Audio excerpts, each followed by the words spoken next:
the Ron and Brian Podcast. Get ready to fill your ears with the latest news, politics, current events, and whatever else we feel like talking about this week. And now, your hosts, Ron and Brian. And here we are once again. It is Sunday night. It is 8 o'clock, and it is time for episode 330 of the Ron and Brian Podcast. I am joined, as always, by my BFF, Brian. Brian, how the hell are you this evening, my friend? Splendid. I had an amazing day. Listen, football during the fall is exactly everything that you want it to be. The weather is cold. You're wearing a nice, fancy sweatshirt. Look at this sweatshirt I'm wearing. Yeah. Look at this. It's keeping me warm. It is soft. It is beautiful. And not only that, I was joined today by close friends of the show. The Ostra family came to visit. I opened the doors to the Ivory Tower here in West New York. I made chili. Yes, I was able to show my culinary skills. Made chili for the fam. And we watched the Chiefs lose to the Bills. Unfortunately, it was a hell of a game, except for the people who had bet the Chiefs plus 2.5, thinking they were going to march down the field to a useless touchdown to cover. Unfortunately, another $10 exiting my pocket, going into the hand of Big Vegas. Ron, you ask me every week how I'm doing. I want to turn the tables on you. I want to ask you, how are you doing? I'm doing well, Brian. Beautiful fall weekend here in the Northeast Mid-Atlantic region. Had an opportunity to hang out with friends of the podcast, the Jardis, on Friday night. They came over to watch the Tyson-Paul fight, which we will get into. But yeah, just enjoyed the weather, went down, supported some small businesses earlier today in the Elkins Park area. So it was a good time. And I'm looking forward to a fantastic episode 330. So let's not dilly-dally. Let's get in to Drink of the Week. Drink of the Week. Na zdrowie. Salud. Drink of the Week. Proszę.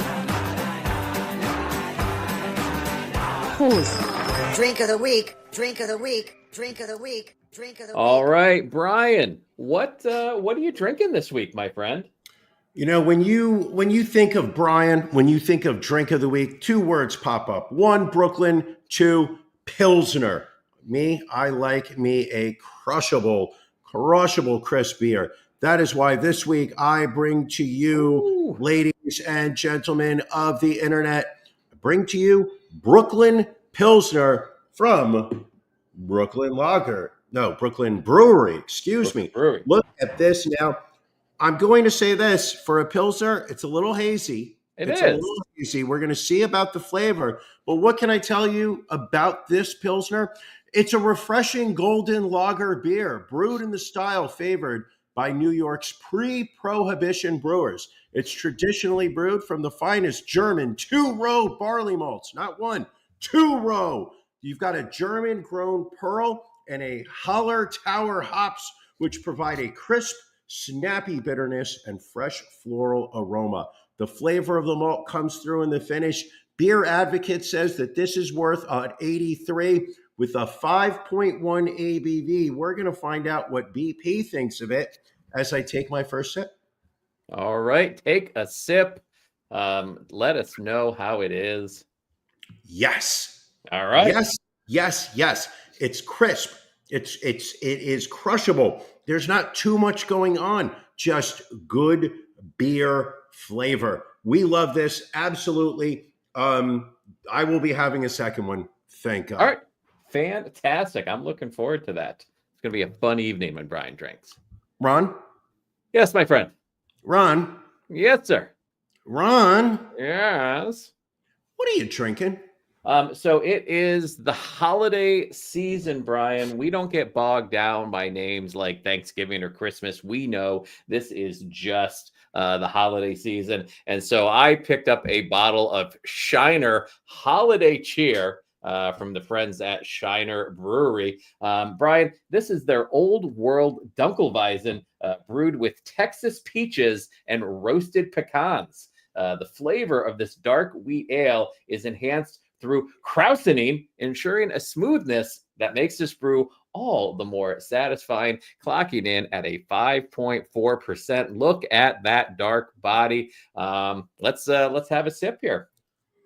That is a dark beer. That is a dark beer. Oh, that's good. Hold on. Listen, he sounded orgasmic with that first sip. Ron, walk me through what is taking place in your mouth right now. You get the you definitely get the peaches in that. It's got a sweetness. It's got a nice flavor. Wow, just say Dunkelweizen. Such an accent. Welcome, friend of the podcast, Alonzo. A great one. Been getting it for every year for the past few years. Good call on that. Also, Johanna asking, does anybody make a probiotic beer? Brian, here's a little lesson for you because you need some probiotics. Most beers do not have probiotics. Only traditional Belgian beers like Hoegaarden, Westmalle Triple, and Eicht Krakenbeer contain active cultures of live probiotic yeast. You can still time out. Yes. Time out. I know that the conversations do take place that I'm not part of. Sure. But for you're telling me that Joe puts in the group chat asking about a probiotic beer, and you have this plethora of information to respond. Are you guys teaming up against me to try to promote gut health so that I do not have the stomach issues and constipation, which I have become famous for? So I will make a few statements here. Number one, you should be used to being double teamed since your college days. And two, I mean, she made that comment like 2 minutes ago. I don't know if you understand, Grandpa, how fast Google can work, but you just Google, are there probiotic beers? Ron, I think you forget who you are talking to. I am quite the lover, and I know that a lot can happen in 2 minutes. I know that things can start and complete in less than 2 minutes. Very a world true. of activity. Very true. So those would be your only probiotic beers, but other types of beers, Bach, Abbey, ale, and wheat beers have some of the highest antioxidant power. Okay. So a little beer lesson for you. So is Metamucil that's just a fiber supplement. There's no probiotic. Correct. In Metamucil. I'm not sure, to be honest with you, but just have some yogurt. Get some Activia, Brian. Get some Activia. Get some probiotics in your system. Okay, but we care about you, Brian. Thank you. All right. In the meantime, it's time for Beef of the Week.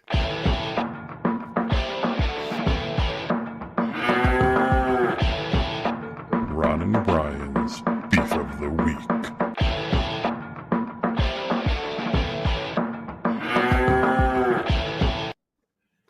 Brian, what's bothering you this week? Okay. Sometimes, and I will admit this, people, I'm going to let you in, a little behind the scenes. Sometimes you're going to pull back the curtain a little bit. Yes. Sometimes my beef of the weeks are, how do I put this politely, improvised. I don't go into the show sometimes knowing exactly what it has pissed me off. But this week is different from those. Just real quick, you're saying that you don't prepare for the podcast? Listen, my whole life has been a preparation for this podcast. All right. But this week I come to you guns a-blazing, and my 6 shooters are pointed at Grubhub, and not just Grubhub's, but specifically the driver named Irving in the West New York area of Hudson County, New Jersey. And I will start this by showing you a photo. Okay.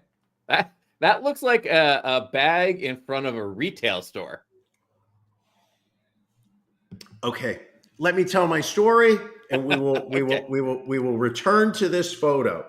Fair enough. Earlier this week, the lady and I come home from work. Neither of us feel like cooking. We have that moment where we open up the fridge, we look inside of it, and we just say, there's nothing in here that really just excites us food-wise. We're like, you know what? Let's order some dinner. Let's order some food. Get on the trusty Grubhub app, which I believe I have access to thanks to my Amazon Prime. So Jeff Bezos, thanks for the hookup. We place an order at a local Chinese restaurant, and we are immediately assigned Irving as our driver. Okay. Now, is this Irving Berlin back from the dead? We don't know. Possibly, you never know. Is this Amy Irving? Is her career in acting not doing as well as it used to be? We don't know. But Irving was assigned to pick up this food. Very quickly, Irving reports back he has picked up the food and that Irving is on his way to delivering the food to us. Thanks to the modern age apps that are available when ordering food, you can actually see the progress physically, geographically of the food as Irving, in this case, your driver, makes its way closer to your home. When I say closer to your home, one would automatically pick up, you mean going to your home. No, not Irving. Irving does not like to deliver to your home. What Irving does is Irving drives around and we get the report, Irving is close. Irving, please be aware. Irving will be dropping off your food momentarily. We look on the app. Irving's about 3 blocks away and not moving. Irving is 3 blocks away in a day and age where GPS is standard. I don't care if Irving has Verizon. Irving may have. God damn it! Throat just went dry. Let's get a little liquid in there. This is what happens when I get worked up. I'm so outraged by this. That will be a soundbite that you'll hit me with. I already know you wrote down exactly what it was. So we open up the app, and Irving is 3 blocks away, parked, not moving, and we get a call from like a Chicago number. Answer the phone. Hello, and we hear this. Hello. You're wondering why you're getting an MTA announcement Sure. in your house. It's telling me we're skipping the next stop and this train's going express up to 125th Street. So we are waiting, car parked 3 blocks away. Suddenly we get a message that says, your food has been delivered.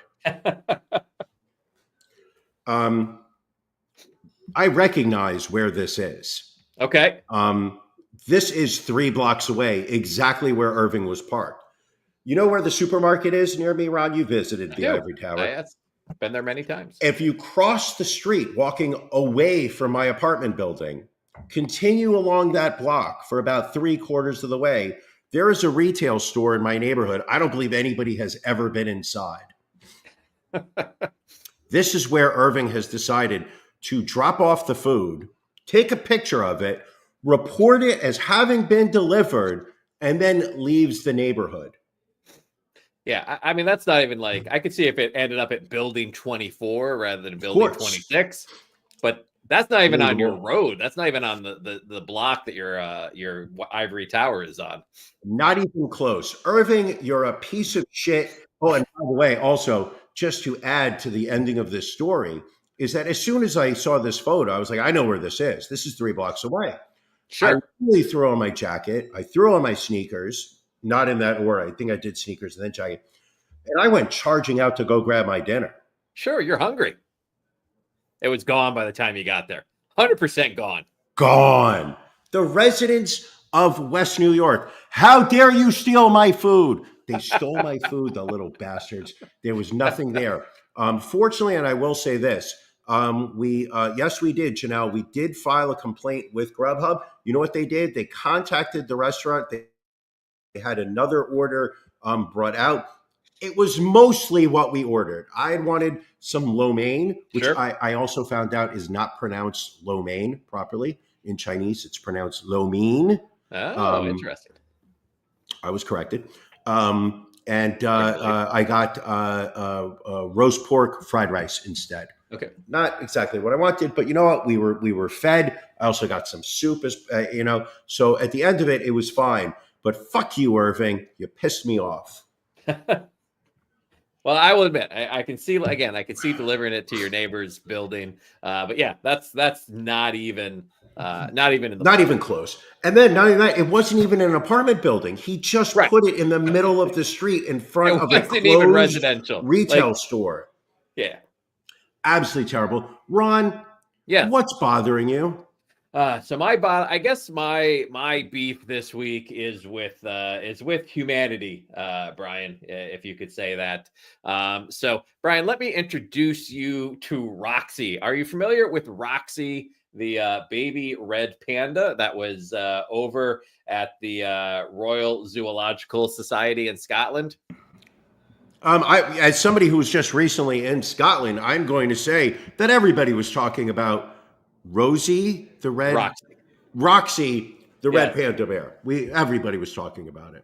Well, Roxy died, Brian. Roxy died. She choked on her own vomit just 5 days after her mother died, apparently due to stress caused by fireworks set off. Isn't that, wait a second, isn't that how John Bonham?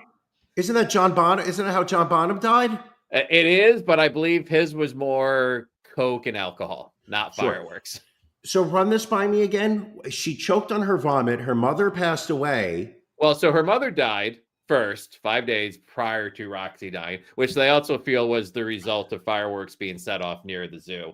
But she had stress caused by fireworks set off while they were celebrating Guy Fawkes Day. Why does fireworks cause Rosie to vomit and then choke on it? Well, fireworks, I mean, just explosions in general cause stress in animals. That's why, you know, they always tell you to keep an eye on your dogs on July 4th. Like the 1 day a year with the most animals getting lost from their homes is July 4th because of fireworks. Really? Yeah. And over there, it's Guy Fawkes Day. Right, exactly. So this little red panda dead because of people. People suck. Ron, you've never set off fireworks in your home, have you? I don't think I don't recall. And I've been told that apparently I did set off some fireworks one time. That was something. Did not expect the firework to be that bright or that loud as it lit up the nighttime sky between my house and my neighbor's house. Local veterinarian to the stars, Joe, says she doesn't buy this. I believe there is a conspiracy theory about this. We'll probably get to it during After Dark. All right, sounds good. In the meantime, Brian, it's time for our stories of the week. For those new listeners out there who might just be joining us for the first time, we do like to grab some stories. Get them on the show. Make sure we don't miss them. Brian, what is your story of the week this week?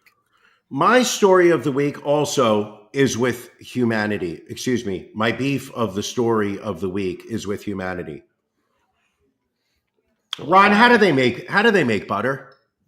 Well, I think you've got a mommy pat of butter and a daddy pat of butter. When they love each other, no. That's not it. Well, then help me out here, Brian.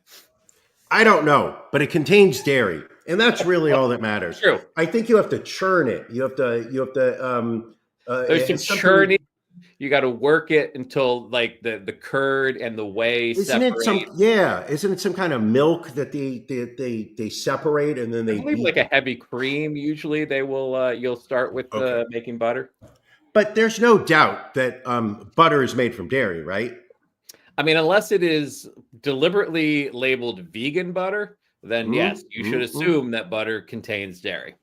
Now, what if you are Costco and you have put out 80,000 pounds of butter and somebody complains to you that you do not have a warning label that states contains milk? I mean, I probably would behind the scenes laugh at that individual and then say, thank you for your comments. We will send you a coupon good for a double chunk chocolate cookie. Oh, you son of a bitch. You had to make an AJ Big Justice reference. I hate you. I did. Costco earlier this week recalled nearly 80,000 pounds of its store brand butter products because they were missing a legally required allergy statement stating that the item contained milk. The U.S. FDA, now keep in mind, this is Biden's FDA, starting January 20th. I assume who's running the FDA? That's Robert Kennedy Jr., correct? No, he's Health and Homeland Services. I believe Papa John is going to head up the FDA. Of course, that sweaty bastard. They notified Continental Dairy Facilities Southwest, which is a Littlefield, Texas-based manufacturer of milk products that provided Kirkland Signature branded items, in this case, butter, to Costco, that there was the packaging lacked a label stating that it contained dairy, and as such, 80,000 pounds of butter had to be recalled and destroyed. Only in America that government overreach, requirements are just out of control, and we lack the common sense that we expect of our populace, that we need to destroy 80,000 pounds of butter simply because it does not have a warning label. Well, doesn't this go back to the comments we've been talking about, the lack of reading skills of the population of this country? Of course, but you would think no, but that's the thing. It's the opposite, because we don't read in this country. We're not looking at the labels, so why recall it? I guess the question also, why would you destroy it? Like, couldn't you have donated that to like food pantries or food kitchens or things along that line? Because it didn't have the label. Then they wouldn't know that it contained milk and dairy. All right. You know, what they should have done, in all honesty, is sold it to Dollar Tree. And then, because then anything goes when you're in Dollar Tree. You can get you can get a $3 steak if you're shopping in Dollar Tree. Nobody questions. The FDA is not involved in that one. No, that's like, is there a sketchier place to buy meat from than Dollar Tree, other than maybe Aldi? Listen, is Aldi sketchy? I thought it was just European. Maybe the one near me is. I look at the meat and it looks frightening at times. Well, and I get it. It's probably on the borderline of whether you can cook it or not. But we also know, Ron, you are, how do I say this, an elitist. You only buy your meat from the Whole Foods butcher, and occasionally you're willing to slum it over at Wegmans. You're not Mr. Common Person who's shopping at a Key Food or a Stop and Shop. See, Johanna's backing me up here. PA Aldi's, like, a little bit. I remember I once went into an Aldi's and I did not recognize any of the products. And I just you're not getting brand names, you're getting Aldi names. It's kind of like when you go to Costco and you get Kirkland brand. And yet at the same point, people go to Trader Joe's. And a chicken bake. Boom! Can I tell you, I at this point thought that the Costco guys' 15 minutes of fame would have been up by now. Sure. And the fact that it's not, the fact that it keeps expanding, and they have now dubbed it the Costco verse. Sure. And I think I sent you their holiday party video where there's 30 characters now. How much is that infuriating you that they continue to be amongst the zeitgeist of the American society? It is truly upsetting to me. Almost as upsetting as the fact that my nephew just texted me, boom. That is how upsetting this is to me. For the love of God. It is exactly everything that is wrong in this country is the fact that a grown man who is forcing his wife and children to make social media videos. Boom! It is just it is so terrible. And the fact that it has now elevated to the point where white males in their 50s who should be staring at their 401ks and their treasury bonds, we are sitting there staring to each other. We are sending terrible videos, and you're doing it to fuck up my algorithm. Oh, yeah. Because it started off with me trying to fuck up yours. That now when I go onto it, I see Mrs. Justice sitting there just like trying to rap to a song, and it just angers me.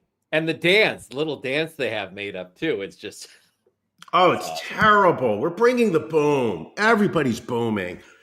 Boom. All right. Well, let's move on to my story, Brian. We're going to Hold go on. out I'm going to to time out one more last time. yeah. Billy, this coming Saturday, Billy is going to a wrestling event, That's true. AEW, in Yep. Newark, New Jersey, at the lovely Prudential Center. That's Always, true. friends of the show, AEW. Billy is going to go see Big Justice. No, not Big Justice. AJ. Big Boom the father. AJ. Big Boom. Big Boom He's going to AJ, go accompanied by Big Justice.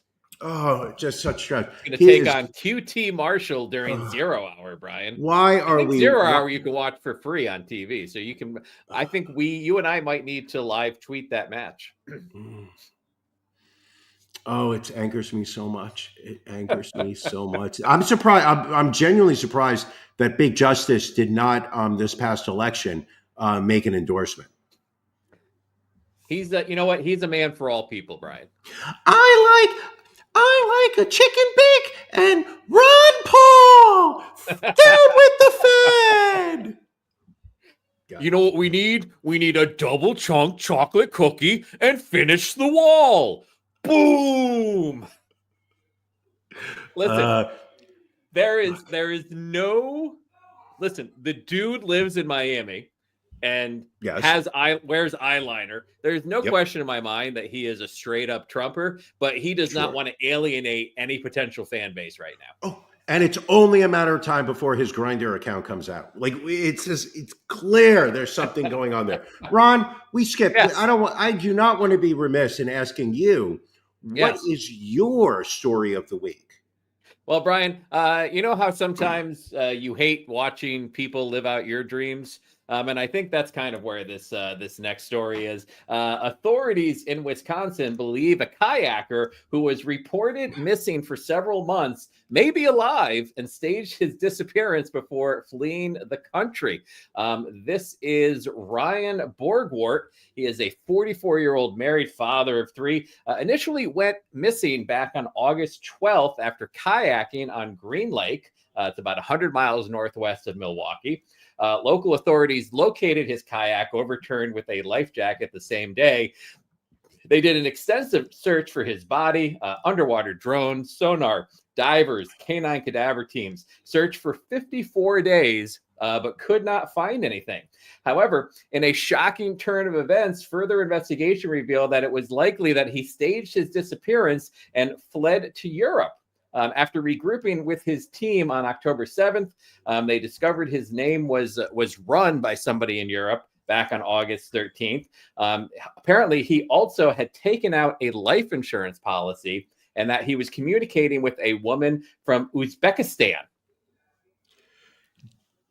Did you see the video of him allegedly? It's allegedly of him being interviewed on the street at one of those woman on the street. Oh, hold on. I will send you the video right now. So there's video of him, excuse me, where allegedly he is on the street and somebody thinks that he has, somebody's asking him, hey, can I ask me a question?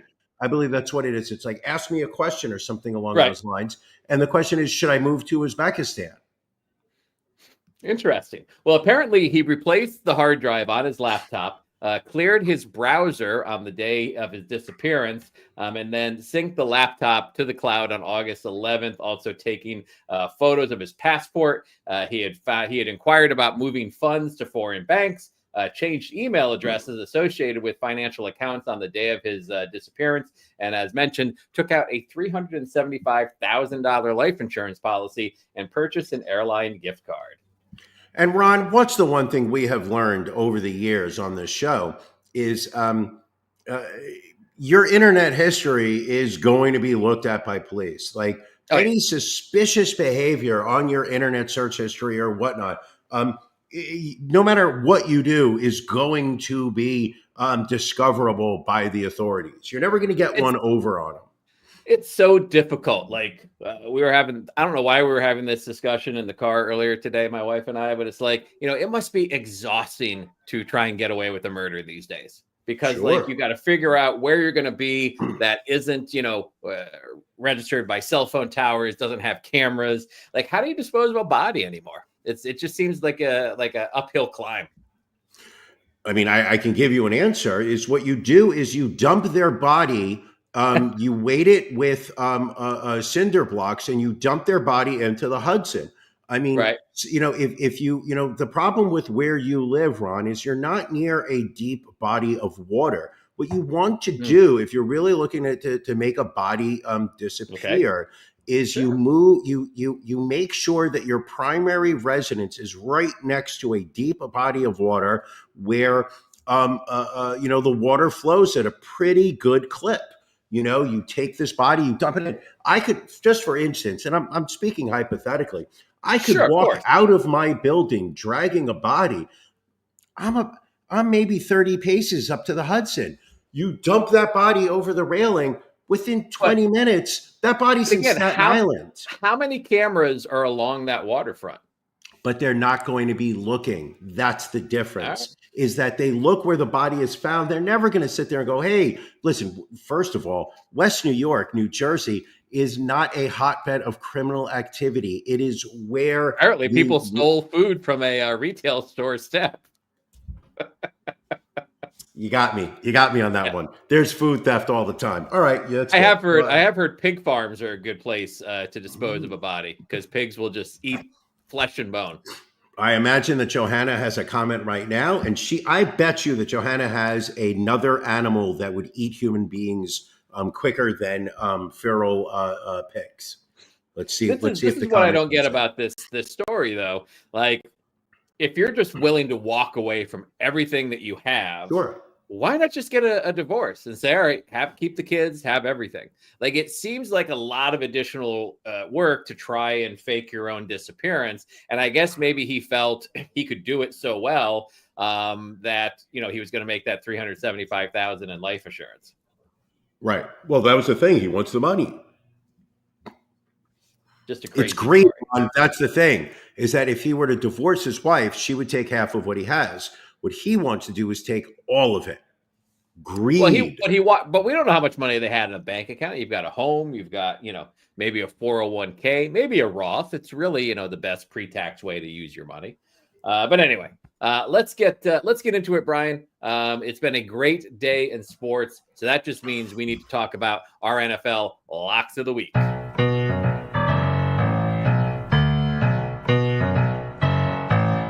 Locks.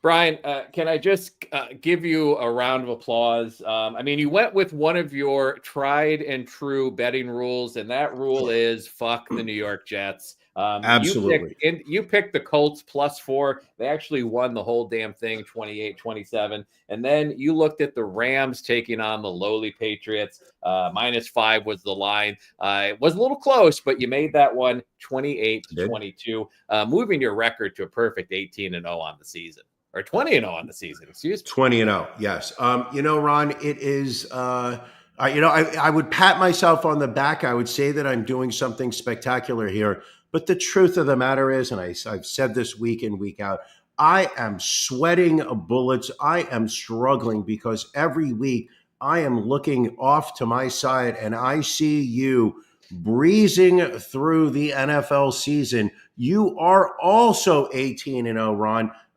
It is just spectacular. This week in week 11, you took the Miami Vikings -6 over Tennessee Titans. The Vikings win by 10. You saw the Green Bay Packers laying 5.5 at the Chicago Bears. And you said, listen, never go against Jim McMahon at home. Give me the 5.5 points. Packers win the game, but only by a point, 20-19. You also go 2-0. Ron, how confident do you feel about your picks this week? I'm feeling pretty good this week. Pittsburgh, big win against Baltimore. I'm taking Pittsburgh -3 on the road at Cleveland, and I am taking Detroit. Detroit dismantling Jacksonville today, putting up 52 points. Detroit -7 going into Indianapolis against those Colts. Those are my locks of the week. Brian, who do you like next weekend? Going into week 12, it is a busy week, but I'll tell you who I like. Bucks -3 over the Giants. Listen, New York football this year is at an all-time worst, and it's only going to continue.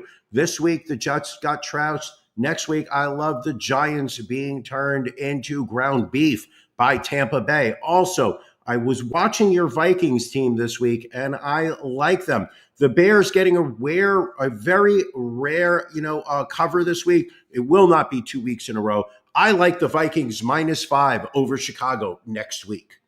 All right.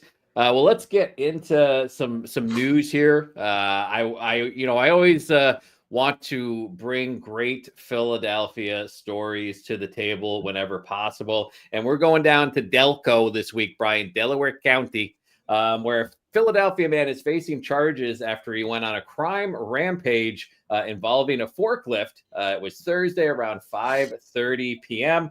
Police were called to a Denny's. I didn't realize any of those were still open, but it was a report of a theft involving a man with wet, muddy clothes.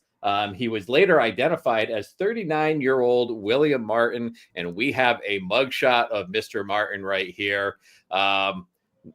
Really bad face tattoos. Clearly a Flyers fan. Not sure what the other is, and I can't tell if his lips are that blue naturally or if his lips are tattooed, but definitely some poor choices in his life, which continued as he went down to the street to a warehouse where he sprayed fire extinguishers and stole a forklift. Around 6:11, police were called to the Clarion Hotel for reports of a crash involving a forklift. A woman claims the man was doing donuts, lost control, and slammed the forklift into her Ford Explorer before driving away. Minutes later, police were called to the Spring Hill Suites for another crash involving a forklift. Their hotel shuttle bus had been rammed. And then police were called to the Wawa on East Chester Pike for theft. Employees say a man stole Gatorade and cigarettes, threatened people inside with a fire extinguisher, and then drove away on a forklift. Police found the forklift after it crashed into the Rehoboth Afan Orimo Church, causing significant damage to the building. Martin was found inside, apparently spraying a fire extinguisher inside the sanctuary. A witness to the crash said, quote, "He must have had the forks up pretty high." Wow. That was almost my story of the week, just from the mugshot and everything else going on. Just a classic tale, Brian. Tale as old as time. People stealing forklifts. Listen, the only thing that was he a forklift certified driver? That's the big question. But more importantly, Ron, is just the fact, the knowledge that and the comfort that I have knowing that this kind of crime would never take place in the great city of New York. No? Why is that? Well, you can't really drive you can't really drive in New York, much less drive a forklift. Well, they don't want you to drive in New York, which is why they now have they're going to be putting in that congestion pricing for people who are driving into Manhattan. Are they? Are they still doing that? Because that seemed like it wasn't going to go through. And as soon as Trump won government Hochul, not my government, I live over here in New Jersey. So Governor Phil Murphy, he is putting a stop. He is going to court over this because this is so apparently originally it was going to be $15 to drive into Midtown Manhattan. However, now it's only going to be $9. So Governor Hochul sat there this week and said, "Listen, people, think of it this way: you're saving $6 every time you drive into Manhattan." There you go. Real quick, Brian, because this is how impressive this man was with this forklift. If you look, he robs the Denny in Tinicum Township, goes down, steals the forklift, and then look at that road, that circular road he takes until he finally crashes into a church on Chester Pike. Like he got that forklift probably more than most people would. Can you pull that photo up again? Sure. What is the name of that township in the lower right-hand corner? Tinicum. It's Tinicum Township. Is that sure about that? Sure about that pronunciation? Tinicum. Because that looks like Tinycum, which was your nickname. Was your nickname in college? Tinycum. Tinycum. It's because I wasn't eating my probiotics. It was affecting me all around. Well done. Well done. Brian, yes. Very important question that I have to ask of you right now. What are you watching? Oh my God. I'm going to say this to you. I had an active week. I was moving. I was shaking. I was doing things and whatnot. but I spent apparently a lot of time in front of the television because I watched a lot. Let me go through the list of things I watched. So, All right. I watched Deadpool and Wolverine on Awesome Disney movie. Plus. What? You just don't like joy, Brian. I don't know what to tell you. No, this isn't about joy. It was god awful. It was god awful. The Agree to 30-minute fight scene that it ends with. Deadpool, not as clever as writing as they like to pretend. Always breaking that fifth wall and making a reference to like how Marvel is struggling. Fifth wall? No, fourth wall? Fourth wall. I don't know. Yeah. It's Marvel. They can afford a fifth wall. Hugh Jackman. I know you're a big Hugh Jackman fan. Anybody who's going to read, Sing the American Storybook, you are all about. But here he's playing Wolverine. He's the greatest First off, showman, Brian.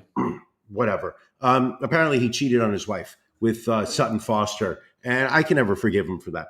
Okay. But it just, you got Wolverine, you got Deadpool. Apparently they're like not in the same universes. They're going against Patrick Stewart's bald sister. Why they're, I think they even make a reference to alopecia at one point. You don't make jokes about that anymore because Will Smith's going to smack you.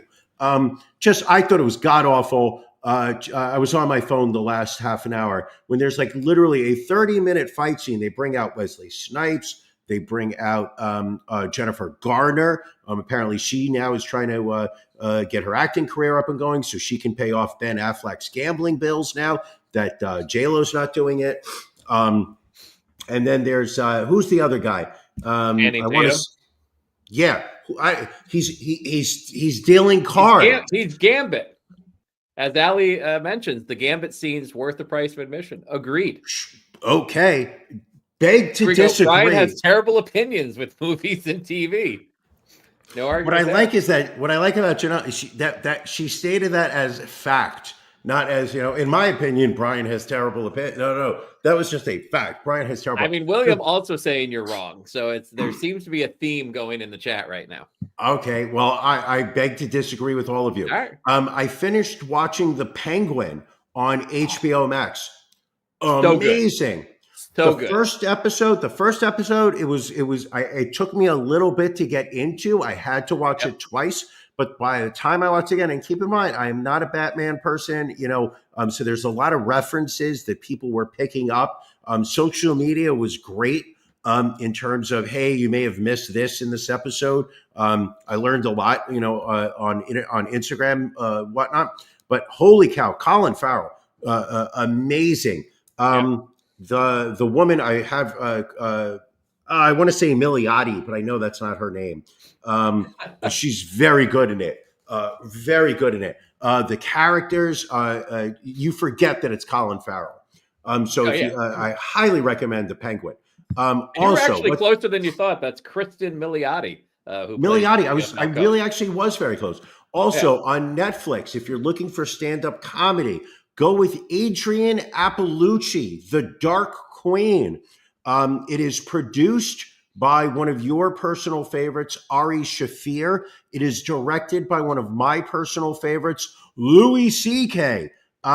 She is, listen, the name of the title of the special, The Dark Queen, tells you exactly what these jokes are. Dark. Oh, nice. I like that. It is a lot of, you're not laughing. Let's put it this way. There's a lot of, oh, that's a good joke. Oh, that's a good joke. There's a lot of groans. And just in this, she makes a lot of jokes about, her school shooting jokes are just gold tier. And then last but not least, because I don't want to dwell too much onto this bit, but on Hulu, and I rarely go to Hulu, there's a TV show called Say Nothing, which is about, I think it's a 9 or 10-parter. It is the story of these two sisters growing up in Belfast during the Troubles, 1970, watching the rise of the IRA, Gerry Adams, and these two women join the struggle. They are actively involved in it. They're imprisoned at one point. It is just so good. When after we're done After Dark, I may go and watch the last episode. Right. Knocked it almost all out this weekend. I do want to check that out, so I'm glad to hear that. I think it was it's so good. And it was just right up my alley. Maybe it was just, but it was a historical story. It is based on a real story. There really are these two sisters. One of them who eventually marries the actor Stephen Ray from the Crying Game. So it's highly good. Ron, what are you watching this week? Well, I was also going to recommend The Penguin. I think we're finished through episode 6. So yeah, really, really great so far. And to your point, if you get through the first one, really picks up in the second episode, and then by mid-season, just really, just great acting, great story. And to your point, Colin Firth, unrecognizable. Also, did you say Firth? Colin Farrell, sorry. Listen, Colin Firth, also unrecognizable. Ron, not all white men look alike, and I will not allow this racism taking place on this woke show. Also, I watched a docuseries called Anatomy of Lies. This is on Peacock. It's been out for about a month or so now. So this is the story of Elizabeth Finch.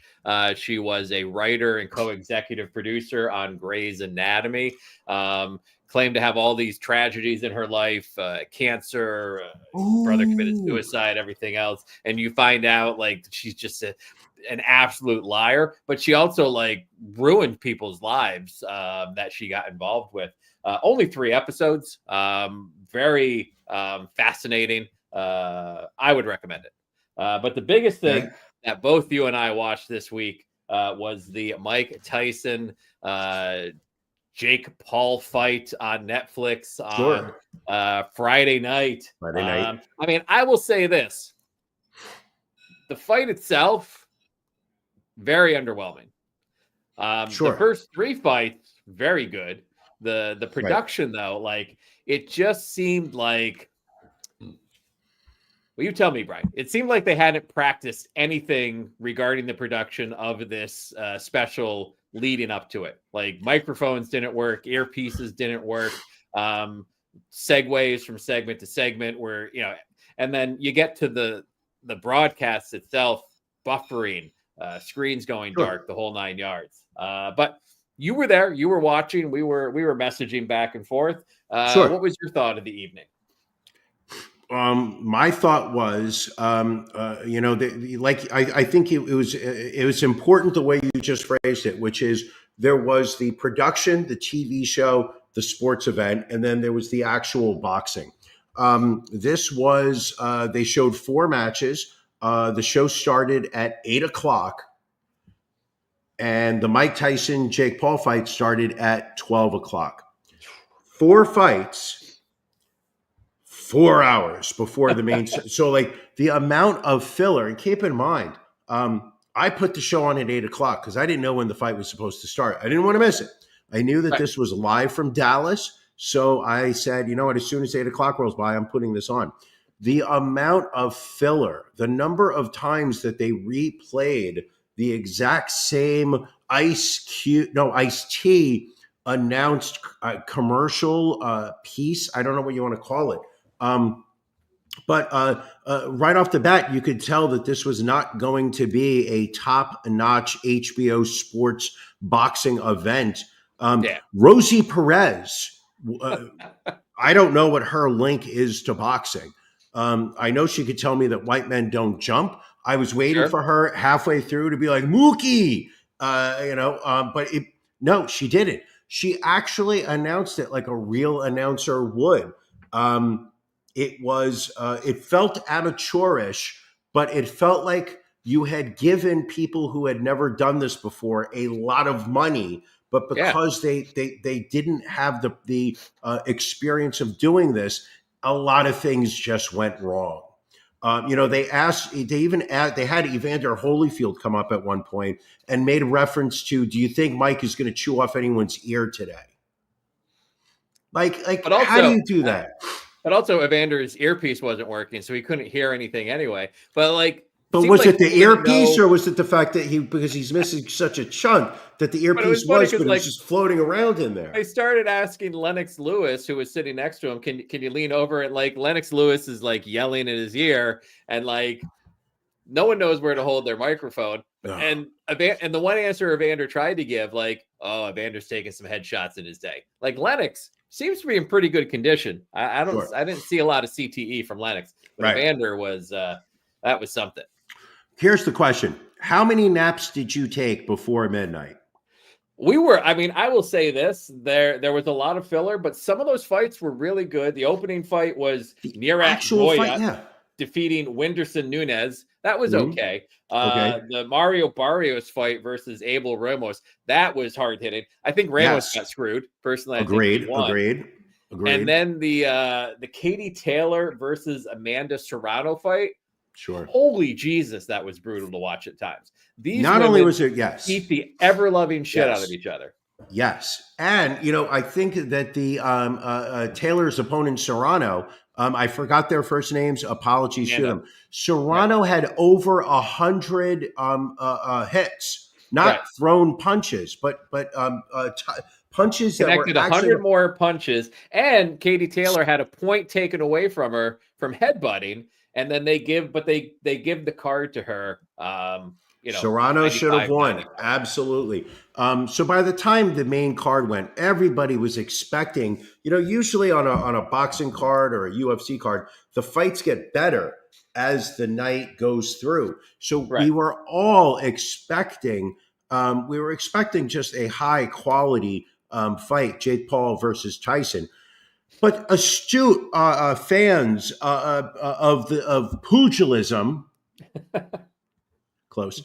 I know that's a boxing term, but I'm going to be corrected at some point by it. Understood. Listen, Mike Tyson is almost 60. He hasn't fought in 20 years. His last fights were disappointments. This is not Mike Tyson, age 20, who is knocking people out in 6 minutes. And then he's going up against Jake Paul, who coincidentally, and I'm not saying this thing is rigged, is also the promoter. So, it was, you can understand that, this thing was, the way this whole fight was put together, it was just, if you look at all of Jake Paul's fights, he has not really taken on an active boxer, somebody who is currently either a champion or someone contending for a championship. He is going after, YouTube celebrities and influencers, former athletes and whatnot. And for someone who's 26, 27 at your physical peak, probably allegedly, I don't know this for a fact, allegedly on a lot of steroids and performance enhancing drugs, because there was no drug testing on this event. Sure. Because it was not sanctioned by the Texas Athletic Commission. The last thing that was sanctioned by the Texas Athletic Commission was Lee Harvey Oswald in the school book depository taking out John F. Kennedy.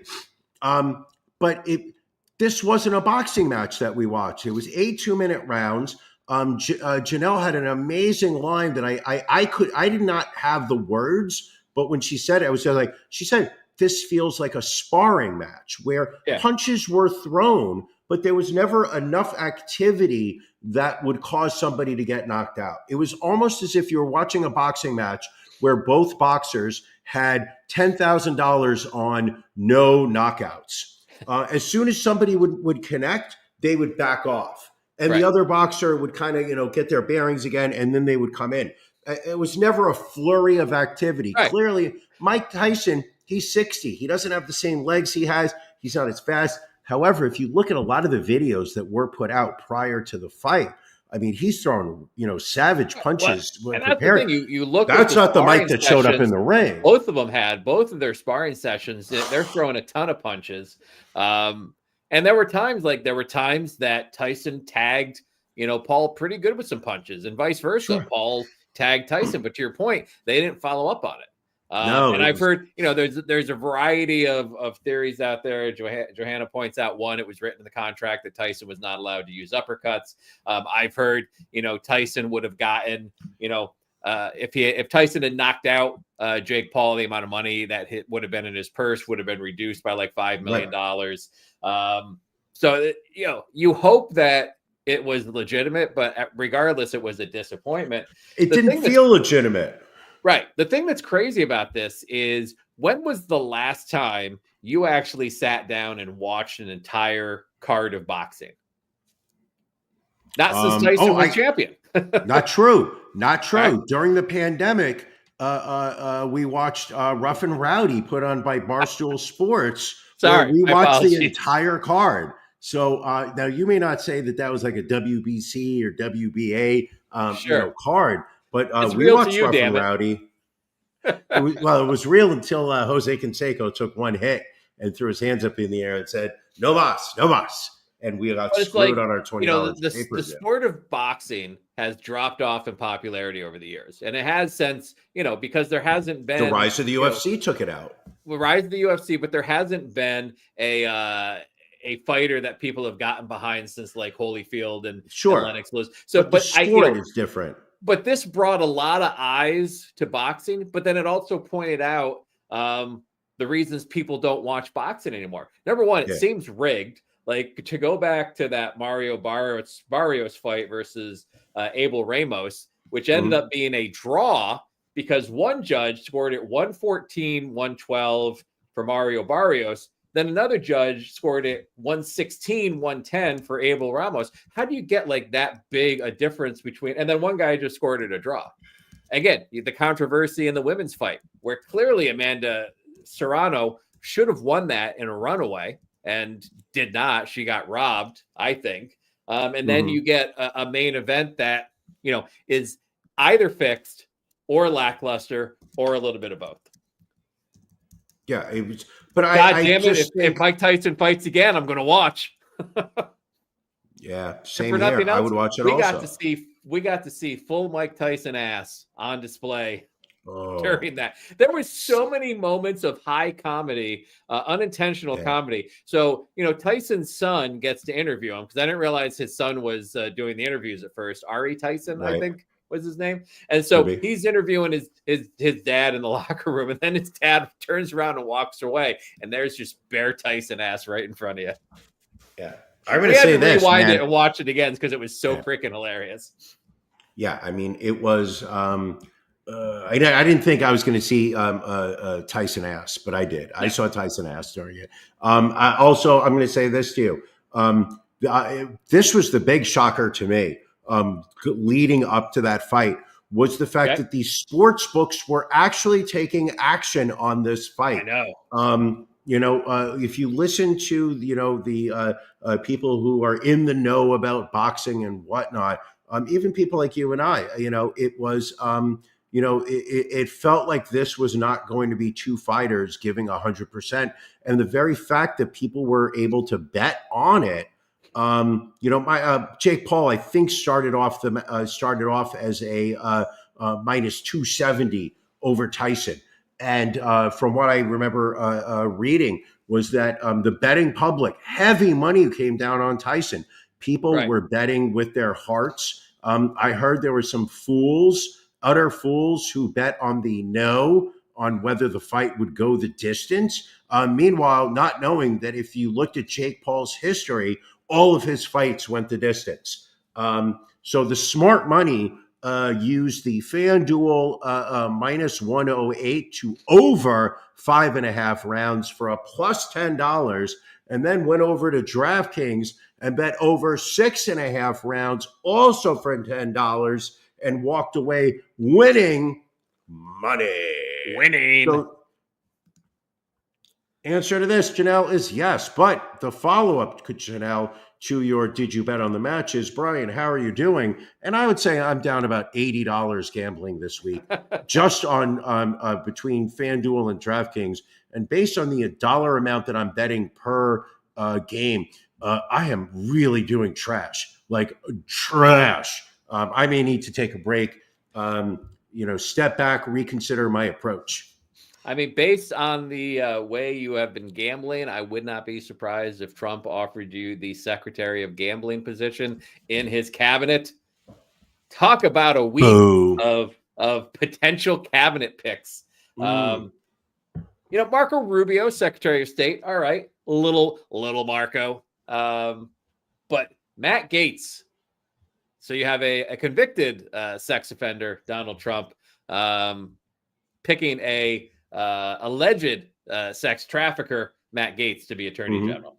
Sure. What else here? That one I think is literally. I mean, the thing is this with Trump's picks is that he is broadcasting his disdain for the federal government and the different departments within it. He is literally staffing at the top of each of these departments people who are who have vowed to fight against these departments. So, he's putting someone who is, big oil at the head of the EPA. He's putting somebody who literally has,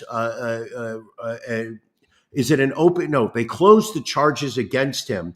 But, as the head of the justice is somebody who was recently under an FBI criminal charge for transporting a 17-year-old girl across state lines for the purpose of having sex with her. And this is going to be our attorney general. And I saw a great line somewhere with this earlier this week when the head of the Senate or House of Representatives, I don't remember, Mike Johnson sat there and recommended strongly that the House ethics report not be released on Matt Gaetz's. And I think I saw a tweet somewhere. By the way, everybody needs to leave Twitter. Leave Twitter. Leave Twitter this week. Fuck Elon Musk. But there was a tweet really, which was just like, if there's anything that says this man is absolutely innocent of the charges, is no, we should not, release the report of whether he committed these. Nothing speaks innocence like absolutely do not release this report, because somebody who did not do the crime absolutely wants to make sure that report is not released. It's just disgusting. And what he's got Jr. as Health and Human Services Secretary, Robert Kennedy Jr. This man had a worm in his ear eating up his brain. Like, Brian, it's the fast food, Brian. Listen. Did you see the photo of him? If you ever need to get rid of a bear carcass, Central Park Brambles. Yeah, he's on the plane with eating fast food, eating McDonald's with Trump, Elon Musk.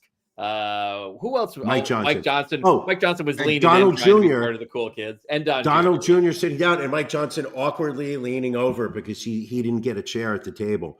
It's just embarrassing. And also, just let's be brutally honest, the announcement of Elon Musk and Vivek Ramaswamy to head the Department of Government Efficiency, just so Elon can sit there and go, douche.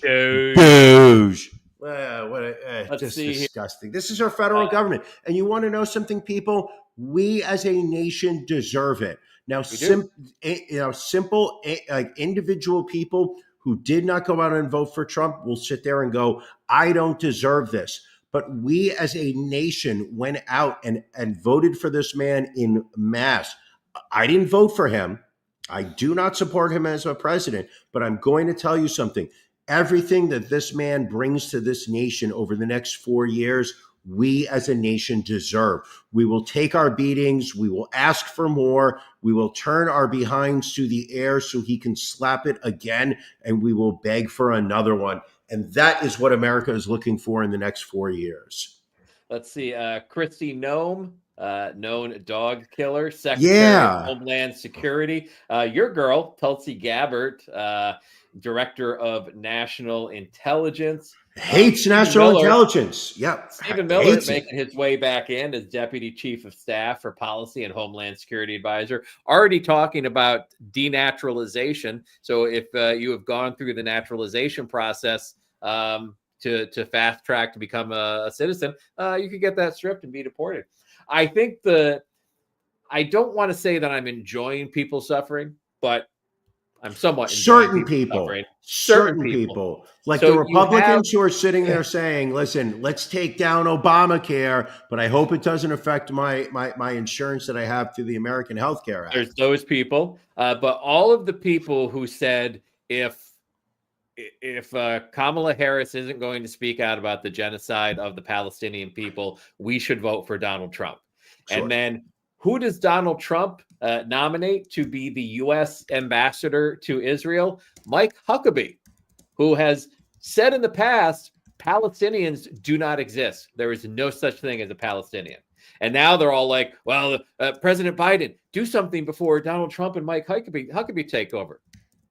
Why? You voted for the man. You voted for the man, and he is. And I love seeing the videos of people saying, "I hope Trump voters get everything they hope for over these next 4 years." Yeah, it's going to be wild. It's been a week, Brian. It has been a week. And there's still stories we didn't cover. There's stories. We've been an hour and 5, and we could keep going. Pick one story to finish off with.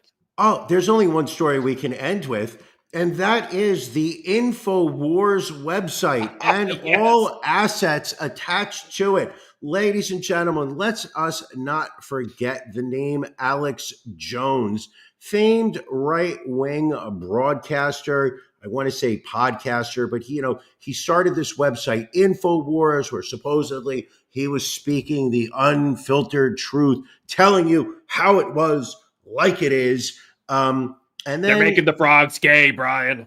And he went a little too far when he decided that the Sandy Hook school mass shooting that was perpetrated by some kid whose name I suddenly forget, but I used to know this shit.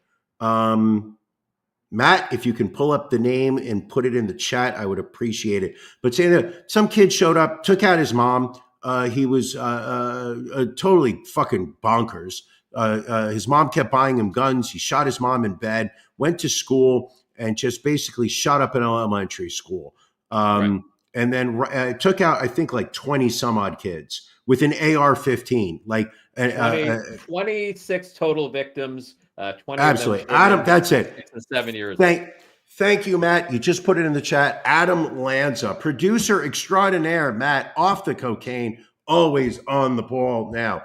Adam Lanza and InfoWars decided, hey, you know what we're going to do? We're going to say that this actually didn't happen, and that the parents who are out there on the news talking about how their kids were dead, well, they're not actual parents, and their children were never kid. What they are, they're paid actors by the Democratic Party.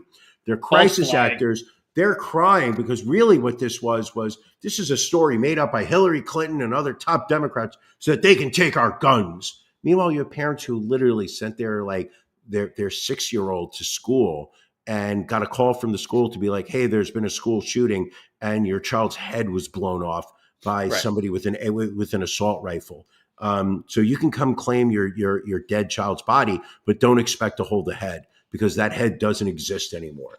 And this asshole is sitting there going online announcing how this actually didn't happen and it's a made up story. So he was sued by the parents, and Mr. Jones, you lost your website. You lost all your assets related to InfoWars, and who bought it? The Onion, with help from the Sandy Hook families. How did they get help? So the Sandy Hook families, because they are owed this money, deferred some of their payout to enhance the Onion's bid to win all of the InfoWars assets. So sweet poetic justice right there. And keep in mind, people, when they say assets, they're not talking about simply the InfoWars website. They're talking about all of its content. Yeah. So the Onion literally owns all of Alex Jones' content that he's ever put out on InfoWars, meaning they can take all of his recorded videos and edit them however they want. Oh, it is sweet, tasty justice. You know what? If there's anybody that deserves a fuck you to end this show is Adam Lanza.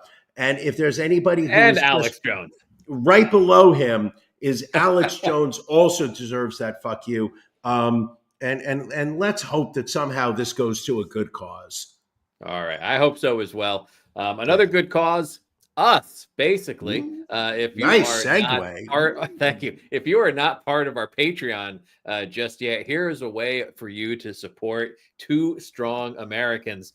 You go to ronandbrianpodcast.com. You click in the upper right-hand corner to become a patron. If you join at the $10 a month level or higher, you get to join us after this show in about 20 minutes.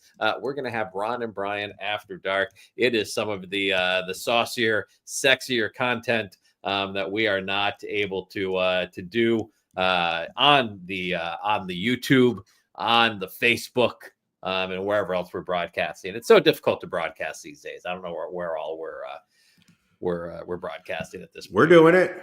We're making it happen. We're making it happen. So, 3:30, Brian. Another fantastic episode. Anything else before we wrap up and head on over to After Dark?